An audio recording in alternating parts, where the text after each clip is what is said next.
নবীজি দুখানা হাত উত্তোলন করে দোয়া করলেন, আল্লাহুম্মা ইহদি উম্মা আবি হুরায়রা, আয় আল্লাহ তাআলা আমি দোয়া করি তুমি দয়া করে আবু হুরায়রার মাকে হেদায়েত নসিব করে দাও। রাসূলুল্লাহ দোয়া করলেন আল্লাহ ওর মায়ের হেদায়েত করে দাও। হযরত আবু হুরায়রা রাসূলের মুখে দোয়া শুনে দিয়েছেন দৌড়।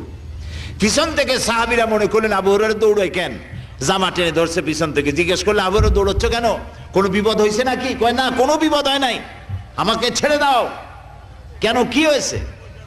হযরত আবু হুরায়রা বলেন, সাহাবীরা আমাকে ছাড়ো, আমি দৌড়াইয়া বাড়ি গিয়ে দেখতে চাই। আমি আগে দৌড়াইয়া বাড়ি পৌঁছলাম, নাবি বাড়ি পৌঁছবার আগে আল্লাহ নবীর দোয়া আমার বাড়ি পৌঁছায়। সেই দুইটা জিনিসের কোনটা আমি দেখতে চাই।